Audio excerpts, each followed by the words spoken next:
Gabon guztioi, azken urteotan Trebiño dugu berri. Trebiño ez da atzo sortutako lurra puska. Gaia aberatsa da, anitza. Az dezagun beraz, eusko ikaskuntzaren mai ingurua.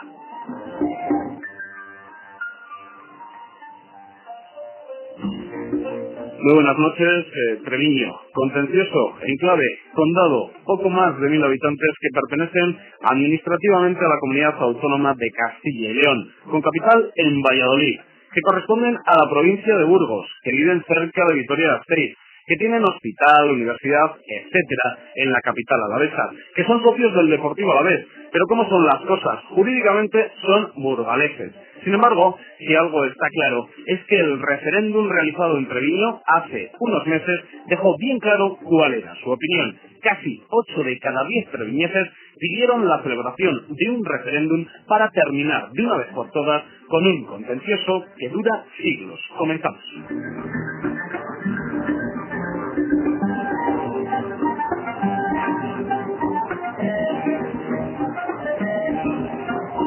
Y presentamos a los contertulios que tenemos esta noche para hablar de un tema interesante, cercano, que sobre todo preocupa a los habitantes de Treviño, que muchos de ellos nos estarán escuchando, pero que también debe preocupar a todos los alaveses. Aquí en los estudios en Radio Vitoria está Jon Andoni Fernández de la Rea Rojas, grado de licenciado por la Facultad de Filología y Geografía e Historia de la Universidad del País Vasco. Actualmente es colaborador auxiliar del Gobierno vasco, adscrito al Departamento de Historia Medieval, Moderna y de América de la Facultad de Filología y Geografía e Historia de la Universidad del País Vasco, que está en nuestra ciudad, dicha facultad. Jon Andoni, Gabón, muy buenas noches. Muy buenas noches. ¿Eres de Treviño? No, soy de Vitoria. ¿Cómo te acercas al tema de Treviño? Pues nos acercamos en este mismo año cuando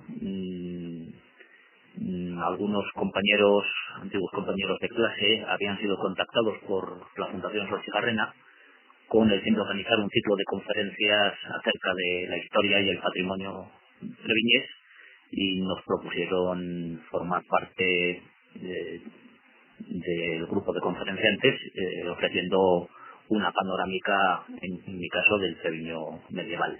¿Apasionante el tema de Treviño? ¿Desconocido? ¿Falto de documentación? Todo, exactamente.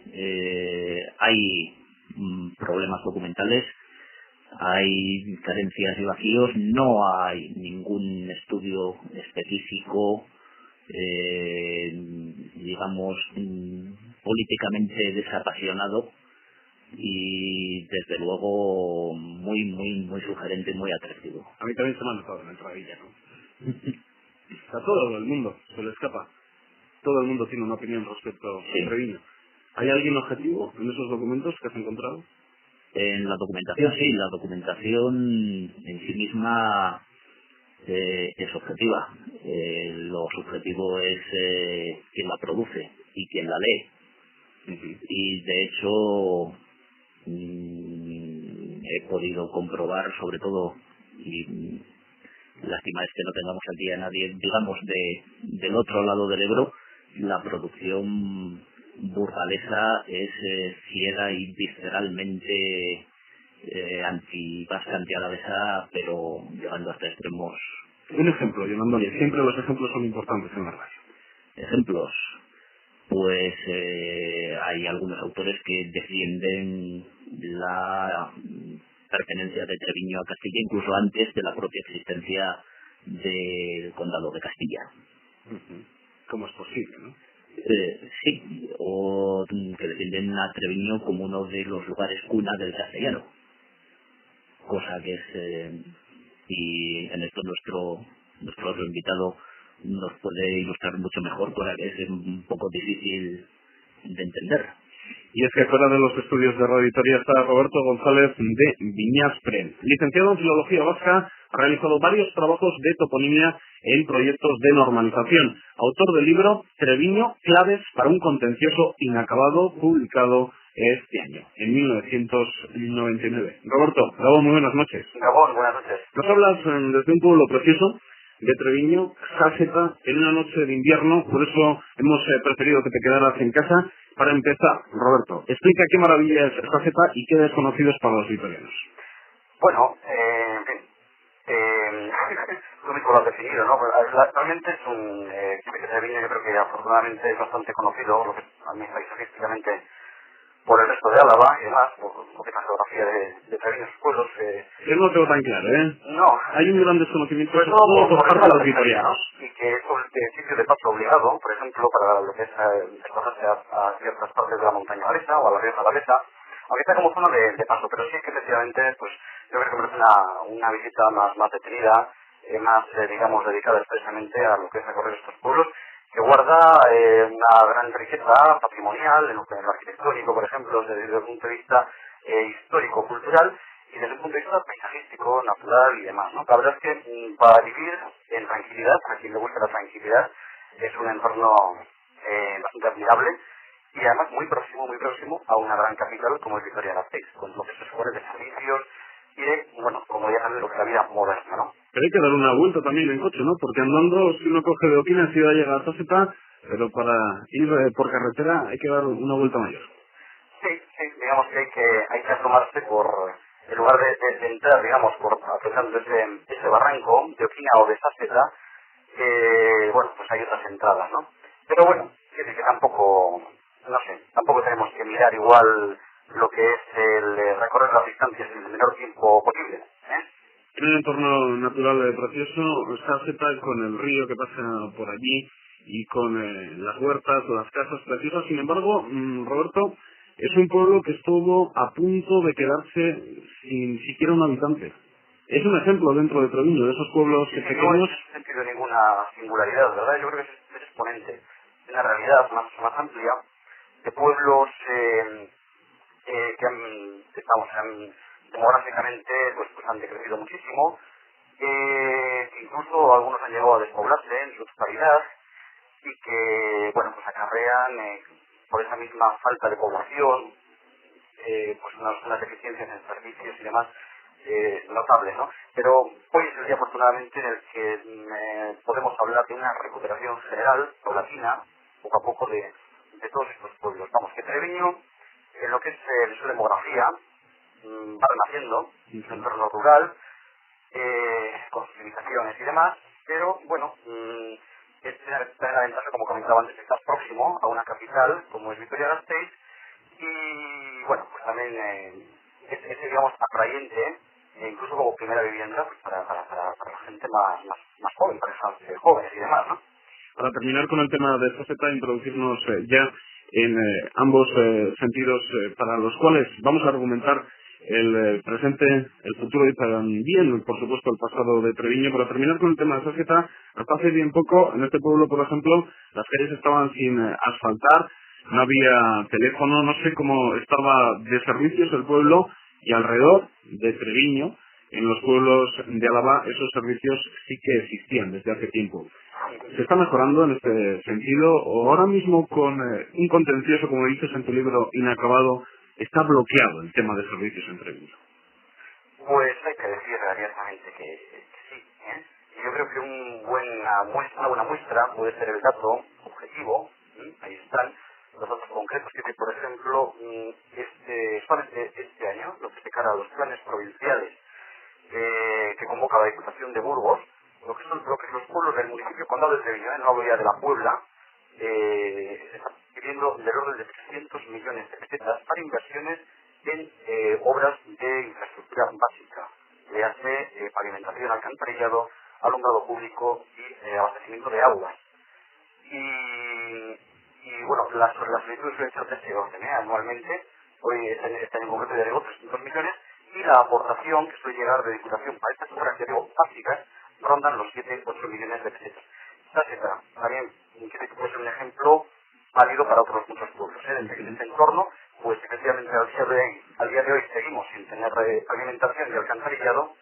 En agosto de este año hemos estrenado alumbrado público, hemos dado un paso más hacia el siglo XXI en el tema de servicios, pero hay que decir con una aportación de un 10% de lo que es financiación de obras por parte de la Diputación. El resto del 90% con dinero del pueblo. Bueno. Vamos, como botón de muestra. Y el agua corriente, eso sí, los domicilios, 3 años, vamos a hacer ahora que tenemos. Bueno. Recién salidos del siglo XIX. Si el 90% lo tiene que poner el pueblo, solo falta comparar esos datos con lo que suele suceder en otras juntas administrativas. Desde luego que la proporción no suele ser así. Bueno, vamos a hablar de Treviño, vamos a hablar de su historia también, John Andoni, pero en documentos, o no sé cómo lo podemos saber, pero en primera ocasión, ¿dónde surge el término Treviño? Bien, Treviño como término que designa al núcleo de la actual villa, no aparece mencionado hasta 1181, hasta el fuero de Vitoria. Muy posiblemente la fundación de la villa de Treviño o el elevar el rango de la anterior aldea a villa ha sucedido por esas mismas fechas. Y hacer una indicación que Treviño no designa al conjunto de lo que es el territorio Como hacemos hoy en día. Es la comarca que se denomina ya a principios del 11 Río Ibda o Uda, en versión más abreviada, que es la referencia que se hace al río Ayuda, que es el principal curso fluvial del territorio. Díganos, Roberto, la palabra Uda, palabra en euskera, ¿cuándo surge también? ¿Qué significa? Bueno, hace alusión al río que nace en tierras alavesas, en Zarza, Azorofina, y se introduce en el enclave por Saseta y a modo de columna vertebral, digamos que, bueno, pues recorre toda la vega central del enclave, ¿no? Es difícil decir que la cuestión etimológica es a veces muy resbaladista, ¿no? Y es muy arriesgado a veces, bueno, pues pretender conocer el significado exacto. A ciencia cierta, con total seguridad, pues no se puede decir cuál es el significado. Lo que está claro es que el nombre de Uda o Iuda o esas variantes que comentamos, etcétera, y Villa y demás, son la misma que el río, cuya evolución de la forma de primera Uda, bueno, pues es una evolución desarrollado y ha dado la forma ayuda, ¿no? Y en ese sentido, decir efectivamente lo que comentaba ahora mismo John Andoni, hay un dato, por ejemplo, en lo que es la donación a los Manrique, por parte del rey, que lo realizó en 1366, ahí se hace mención en el documento a Treviño de Uda. Esa es la expresión que se utiliza para englobar lo que es el núcleo, digamos, principal del pueblo, pero haciendo referencia también al resto de tierras que tiene a su alrededor, ¿no? Sí, Antoni, estamos hablando de 1181. En este siglo, en este año, cuando surge por primera vez en un documento la palabra Treviño, ¿había provincias? ¿No había provincias? ¿Existía Álava? ¿No existía Álava? Administrativamente, ¿cómo estaba repartido este trozo de tierra? Bien, existía Álava y Álava constituía lo que denominamos una tenencia, es decir, una circunscripción de un espacio político mayor, en este caso el Reino de Navarra, que tiene a su frente un miembro de la alta nobleza, un tenente, que es quien ejerce en el territorio las funciones que corresponden al rey, las funciones de caudillaje militar, de administración de justicia, recaudación de tributos. La Álava de esta época vendría a corresponderse poco más o menos con el territorio actual, excepto Armayona, Ayala y Arrastaria, Valdegovía y Valderejo, y lo que actualmente denominamos Rioja Alavesa, con la excepción de la Bastida. La Bastida parece que sí que está dentro de lo que es esa tenencia de Álava. Por lo tanto, bastantes menos kilómetros cuadrados tenía por aquel entonces Álava. Sí, porque digamos que lo mismo que sucede con Guipúzcoa y con Vizcaya, hay una refundación administrativa de Álava a mediados del siglo XV, que es de la que nace la actual provincia. Dentro de Álava estaba Treviño. Sí, sin lugar a dudas. Desde 1025, que es el primer documento en el que se nos ofrece un pequeño mapa poblacional de Álava, podemos observar que claramente el territorio del río Ayuda, el Ribo del Vita, forma parte de Álava. Roberto, ¿te atreves a decir cuál era el idioma de los treviñeses en el siglo X, en el siglo XI? Bueno, desde un punto de vista estrictamente, digamos, respetuoso con lo que es la historia de la lengua, que sin entrar a valoraciones más subjetivas y demás, es algo totalmente transparente. Es algo transparente y en lo que coinciden plenamente pues, bueno, pues, estudiosos de gran prestigio, gente que ha hablado del tema, como puede ser, bueno, pues Enrique Kenner o Julio Caro Baroja y un largo etcétera, ¿no? De gente reconocida en este campo. ¿Qué lengua se hablaba? Principalmente. Hay una continuidad en la historia que se conoce cosas sabidas, que no hay asentamientos estables, que lo pueda corroborar Don Andoni, no hay asentamientos estables, por ejemplo, de árabes, de todo este tipo de invasiones en el territorio, la presencia de algo islamista, pues a ataques esporádicos que se realizaban y que incluso penetraban hasta la llanada, etcétera, etcétera. Y entonces, ya digo, hay un consenso en que la lengua natural mayoritaria en aquel entonces era el euskera.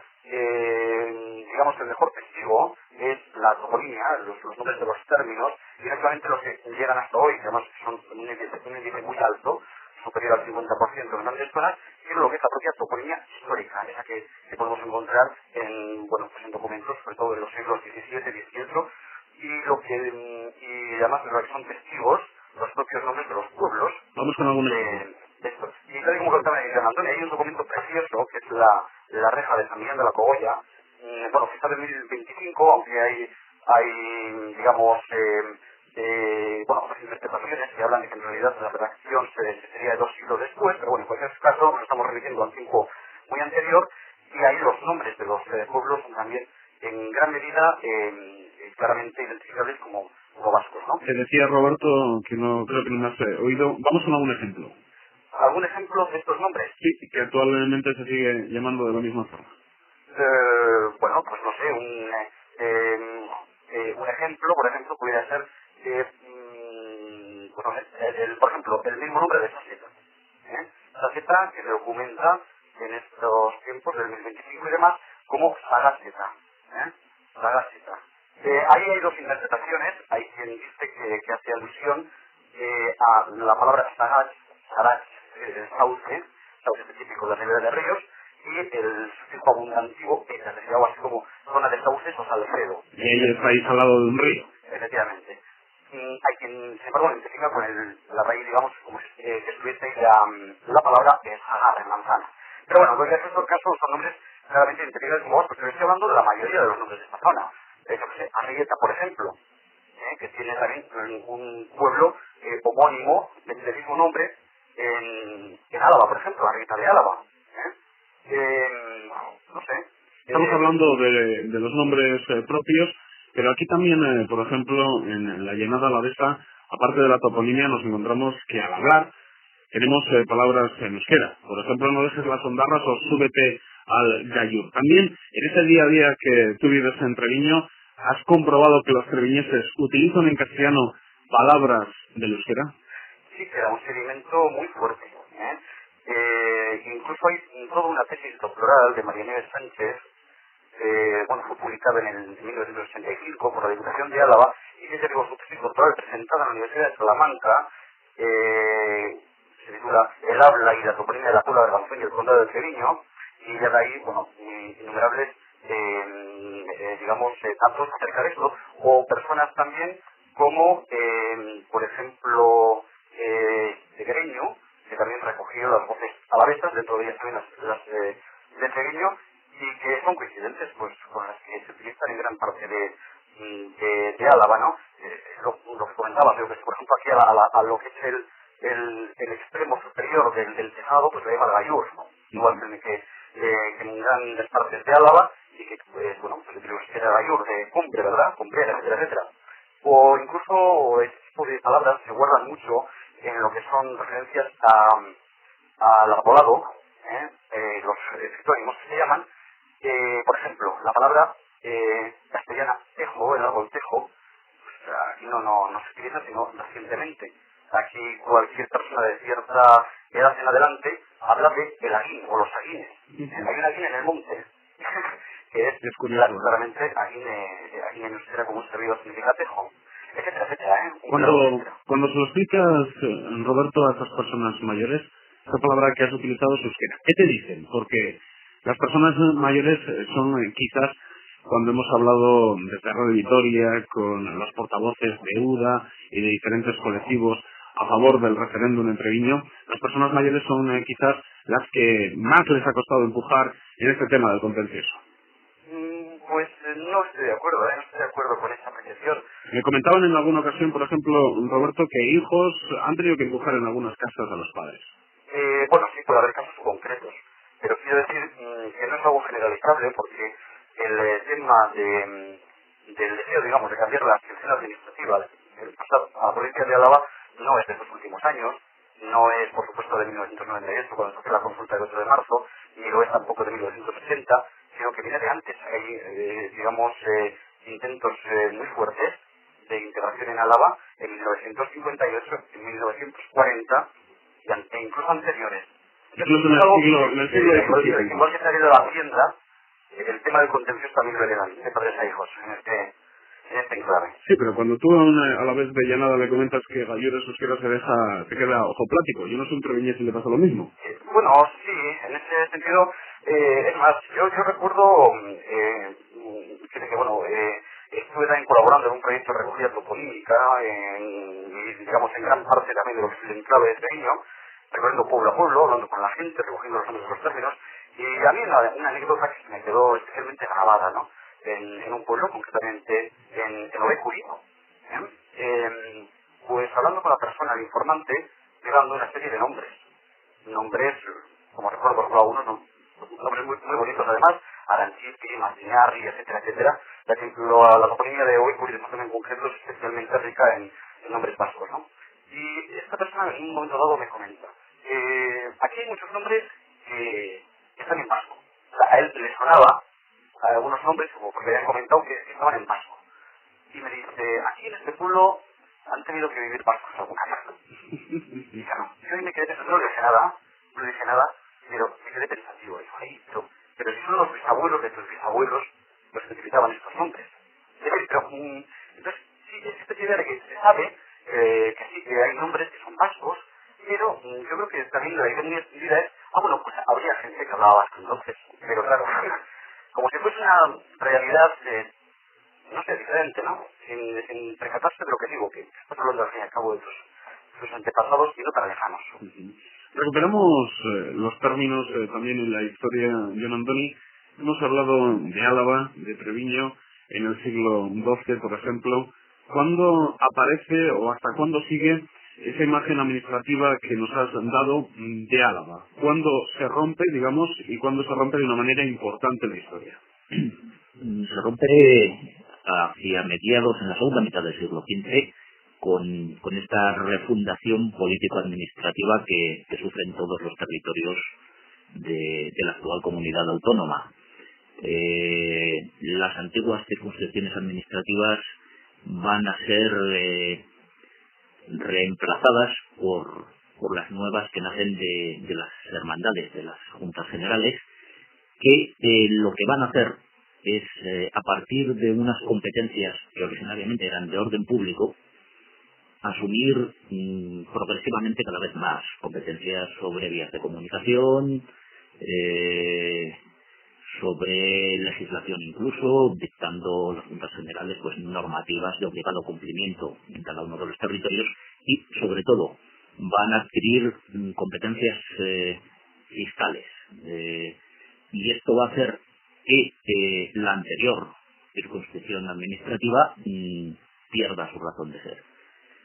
El problema es que a esta nueva hermandad de Álava los territorios se suman, digamos, por iniciativa propia, y de hecho se incorporan todos estos lugares de esa periferia occidental, septentrional y meridional que no habían sido de Álava. Hablamos de Ayala, Mayona, Segovia, y el problema es que Treviño y la Puebla de Arganzón, que sí estaban en la anterior Álava, no se incorporan a la hermandad y por lo tanto pues dejan de pertenecer a ella. Hay una fecha significativa que es 1462. El último pedido que tenemos documentado es el pedido y servicio es el impuesto extraordinario que se votaba en las Cortes Castellanas, se repartía en los territorios y las circunscripciones administrativas y se recogía. Pues bien, el último pedido del que tenemos noticia luego desaparece, es reemplazado por las nuevas peticiones que se hacen a las Juntas Generales, se denominan donativo. Es el último momento en el que podemos observar que la Puebla de Arganzón y Treviño contribuyen en el mismo paquete fiscal del resto de los territorios alaveses. ¿Año? 1462. Justo un año después, en 1463, es cuando se aprueba el cuaderno de ordenanzas de la nueva hermandad de Álava.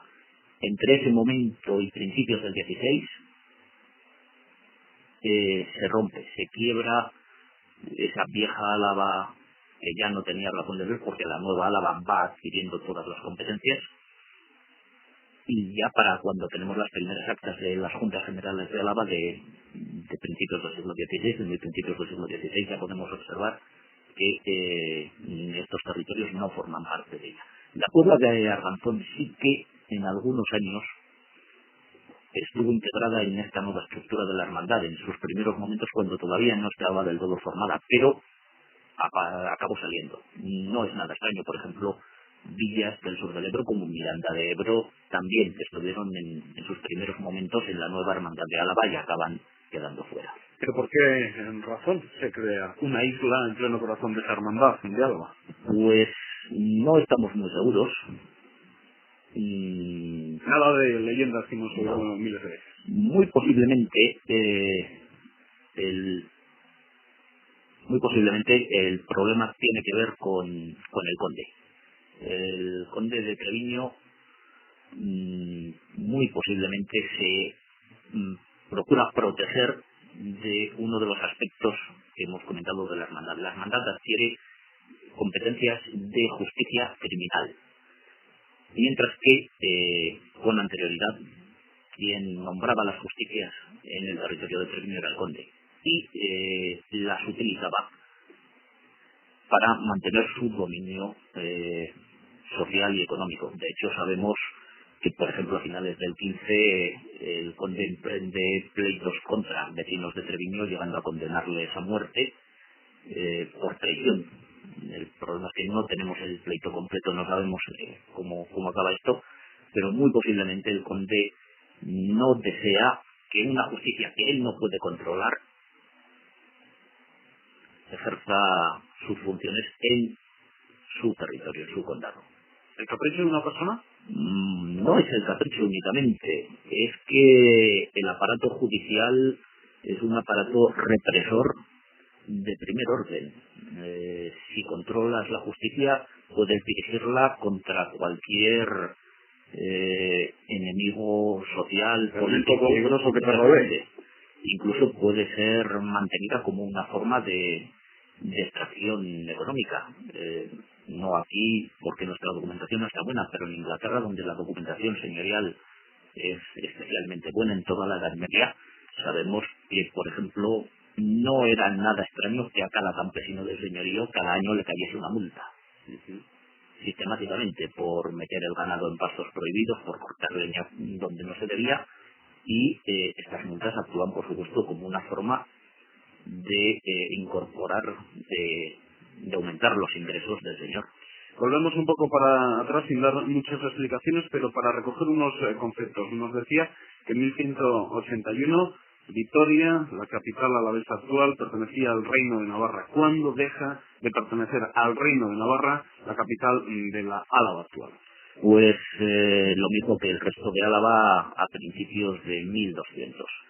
En 1199 hay un gran ataque castellano que conquista el Duranguesado, Guipúzcoa y Álava. Vitoria es digamos, el polo de la resistencia. Se defiende durante, al parecer, 6 meses, prolongando la defensa hasta principios del año 1200, pero se ve obligada a capitular. No es capaz Navarra de movilizar un ejército de auxilio Y pasa al Reino de Castilla. Castilla. ¿Qué territorios de la comunidad autónoma vasca actual se quedan en el Reino de Navarra? Se quedaría lo que actualmente denominamos Rioja Alavesa, poco más o menos, con la excepción de la Bastida, que ya hemos dicho que la Bastida va más con Álava. Básicamente Bernedo, Labraza, La Guardia y San Vicente de la Sonsierra, que actualmente es Rioja, pero entonces queda en territorio navarro. Uh-huh. Por lo tanto, la provincia de Álava pasa al Reino de Castilla, también Treviño, a pesar de que Treviño deja de estar en la hermandad de Álava, sigue en el Reino de Castilla, pero entonces, ¿cuándo se transforma, digamos, otro paso más en el mapa actual y las provincias, existe ese reparto? Álava es esto, dentro del Reino de Castilla, dentro de Burgos, Treviño está, también parte del Reino de Castilla. ¿Cuándo hay ese reparto de provincias? Bueno, la actual división provincial, si la memoria no me falla, creo que es de 1833. Hace 4 días. Sí, eso con seguridad. Lo que pasa es que en el caso de Guipúzcoa, Álava y Vizcaya, lo que constituye la provincia es prácticamente con muy pocos cambios lo que eran las hermandades que se habían creado en la segunda mitad del XV. Solo hay una excepción que es muy significativa por su parecido con el caso treviñés, que es Oñate y Guipúzcoa. Oñate, que era Guipúzcoa antes de la formación de la hermandad, no se incorpora a la hermandad de Guipúzcoa y no entra en la provincia hasta 1844-45. Y Oñate es también un condado, un territorio señorial que pertenece al conde de Oñate, a la familia de Baja. Por lo tanto, Treviño pertenece a Burgos ¿desde quién? Pues, hombre, a Burgos provincia evidentemente desde 1833. Lo que sucede es que muy posiblemente al mismo tiempo que esa hermandad de Álava se crea en la segunda mitad del XV y adquiere sus competencias fiscales, el territorio de la Puebla y de Treviño ha quedado sin la cobertura de la antigua Álava fiscal, se ha adscrito a los espacios castellanos de percepción fiscal. Esto es una intuición, una deducción lógica de lo que sucede. ¿Realmente, Roberto, crees que conocer todo esto sí que nos da alguna explicación para el presente?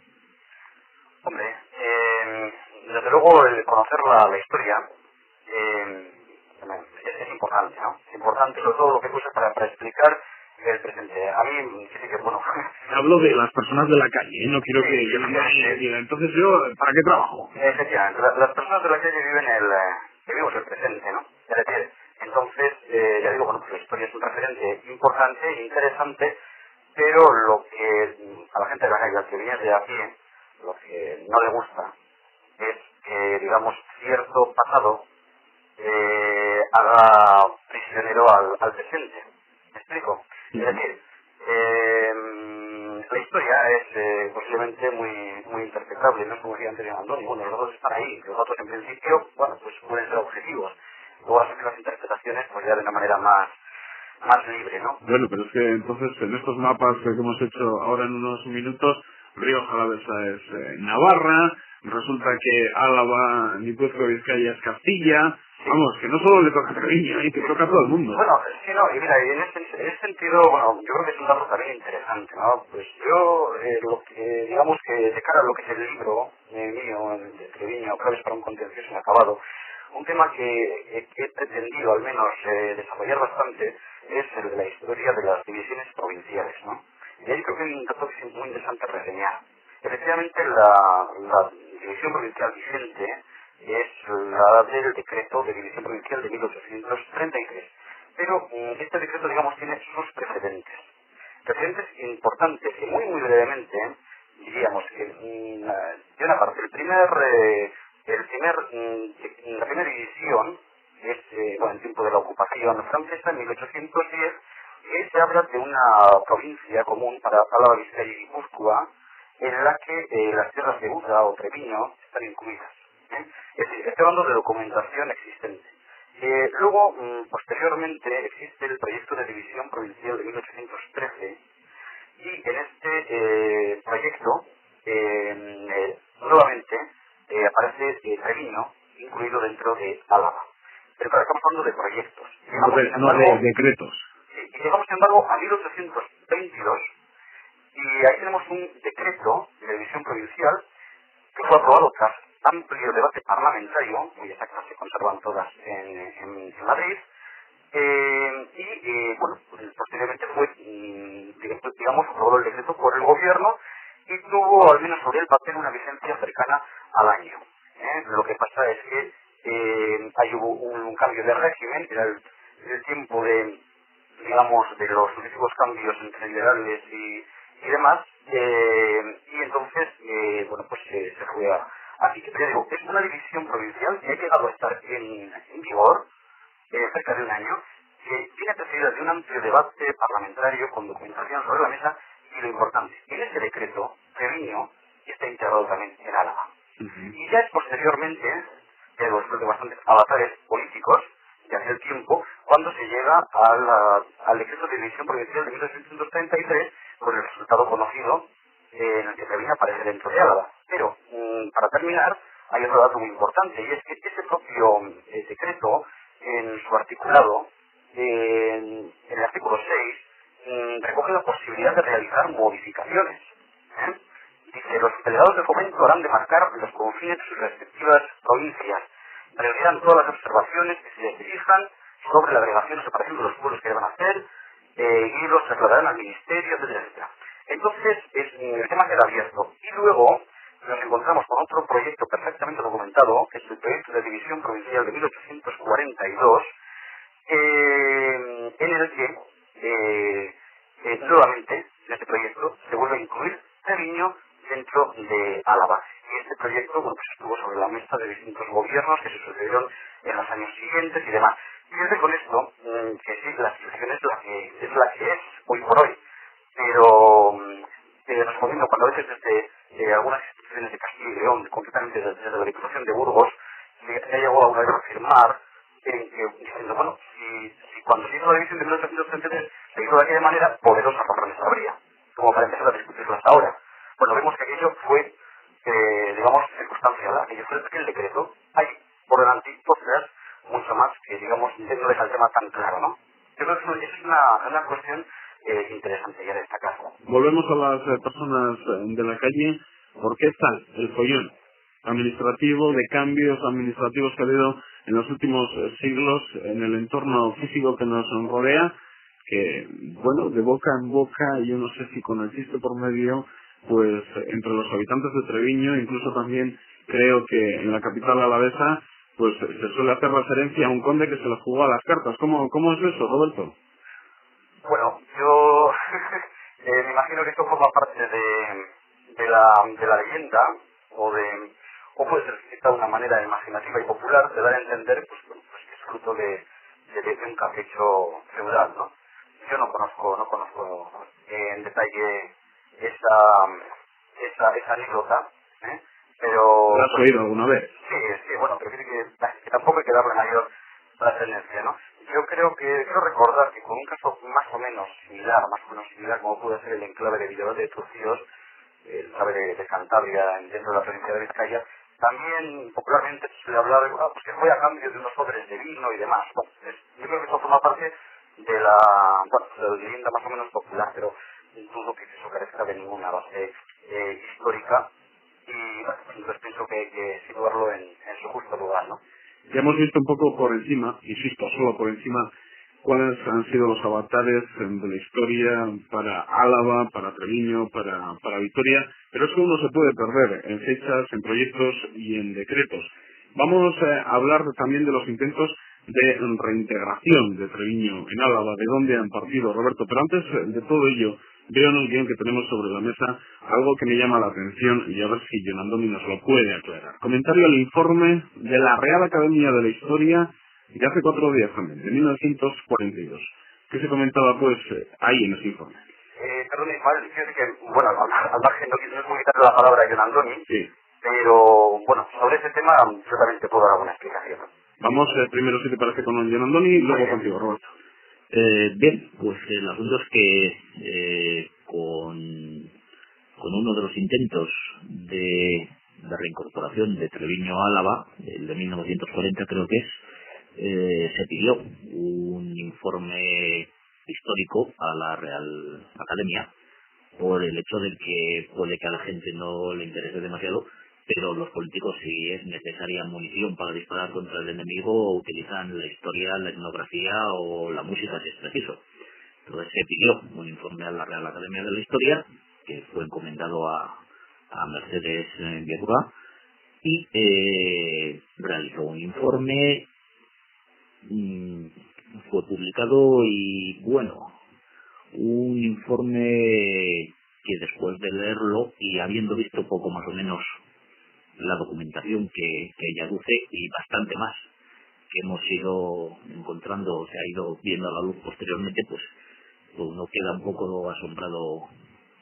También hay que tener en cuenta que las épocas en que fue redactado habían pasado 3 años desde el final de la Guerra Civil. 3 años después de la Guerra Civil, pues bueno, uno piensa que puede que el ambiente influyese, porque claramente Mercedes Viagura conoce el documento de la Reja de 1125, un tratado de paz de 1179 en el que claramente Vitoria y Treviño forman parte de Álava, pero después hace una pirueta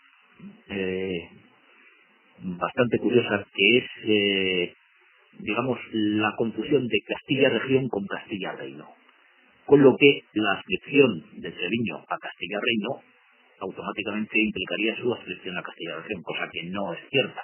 El heredero, digamos, del Reino de Castilla es el Reino de España, y lo mismo que Álava era una circunscripción dentro de lo que es el Gran Reino de Castilla, que abarca desde el Cantábrico hasta el Estrecho de Gibraltar, había también una circunscripción en el adelantamiento de Castilla, la Meridiano Mayor de Castilla, que correspondía a lo que es esta Castilla-Región, esta Castilla primitiva, que tenía también pues su naturaleza fiscal, como lo tenía Álava, como lo tenía Guipúzcoa, y que evidentemente es una Castilla distinta a la Castilla Corona. Roberto. Sí, quiero decir que este informe es muy importante porque aunque esté un poco lejano en el tiempo, hay que decir que ha sido utilizado en comparecencias recientes, por ejemplo, cuando estuvo trabajando la ponencia del Senado sobre el enclave de Treviño, e incluso ha sido, digamos, utilizado en los informes de respuesta a las solicitudes de segregación de los ayuntamientos del año pasado, ¿no? Entonces, es importante, porque digo, se sigue utilizando su argumentación cuando la argumentación, en lo fundamental al menos, cae estrepitosamente, ¿no? Y hay cuestiones tan graves como, por ejemplo, que una historiadora practique, y me atrevería a decir que deliberadamente, el anacronismo, ¿no? Y cuestiones similares. Por dar simplemente un dato, y además, mira, yo creo que es algo que es interesante, ¿no? También, bueno, pues como curiosidad. Cuando estábamos hablando antes de la invasión castellana, de lo que sería la Navarra occidental, comprendiendo dentro de ello pues lo que es el territorio alavés y por tanto las tierras deudas de Treviño, ahí, efectivamente, bueno, es Vitoria quien durante unos cuantos meses soporta una serie y finalmente cae, pero hay dos fortalezas navarras en aquel entonces que resisten y que son la fortaleza de Treviño y la de Portilla. Y tenemos documentado, además documentado en un documento precioso que es una lápida fechada en 1251 y que se conserva hoy en día en la ermita de San Juan, de Treviño Pueblo, cuya transcripción la realizó Micaela Portilla, y en la que se nos dice cómo lo que es vamos a ver, la villa de Treviño fue poblada por Don Sancho Rey de Navarra en 1161 y pasó después al dominio del rey de Castilla, Don Alfonso, en permuta por Miranda, Mendavia, Larraga y otras villas del reino de Navarra, que tenía bajo su dominio dicho rey de Castilla el año de 1200. Eso es traducción del original latino de esta lápida, ¿no?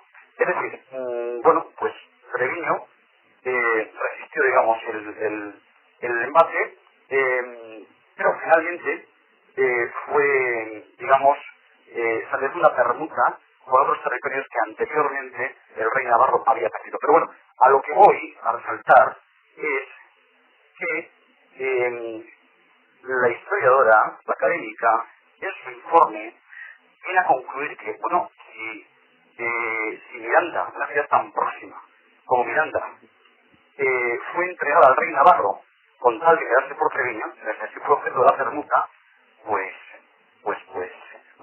digamos, Treviño era una pista considerada clave para Castilla, ya que estaba dispuesto a ceder Miranda de Ebro con tal de quedarse por Treviño. Y la cuestión es que, y claro, esto no es lo que diga yo, que ya he dicho antes que no soy historiador, lo dicen otros eminentes historiadores, como puede ser Gonzalo Martínez Díez, cuando se habla de Miranda en ese documento, no se está refiriendo a Miranda de Ebro, se está refiriendo a la localidad navarra de Miranda de Arga, y al resto de poblaciones que ahí se menciona, Mendavia, Larraga y otras villas del reino de Navarra. Pues menos mal que tenemos historiadores para que nos expliquen lo que ha ocurrido Claro, y lo que está ocurriendo. es un botón de muestra, hay más dentro de este documento, de auténticas aberraciones desde el punto de vista histórico. Roberto, no tenemos mucho tiempo, tenemos 5 minutos, pero 5 minutos en radio pueden ser también mucho para terminar, porque los intentos de reintegración de Treviño a Álava siempre han partido de Treviño, nunca ha habido una ayuda, digamos, del resto de alaveses, o quizás estamos ahora en un momento único en este sentido. Bueno, la iniciativa mayormente ha partido del propio enclave, ¿no? Y ahí tenemos como punto de partida el primero documentado, el de 1646, es una iniciativa que parte de San Treviño, que está perfectamente documentada en las actas de las Juntas Generales. Han pasado 350 años. ¿Perdón? Han pasado 350 años. Efectivamente. Y bueno, aquello no prosperó. Y luego sí que hay, ya digo, documentado, puede haber otros quizás que se nos escapen por falta de documentación, pero existe el de 1880. Y es importante la fecha porque se produce una vez que han quedado totalmente abolidos los fueros. Es decir, en el momento que Álava ha perdido el sistema foral, con la pérdida de la fiscalía existente entonces, y que digamos que era lo que distinguía un territorio foral como Álava y territorio común como Treviño.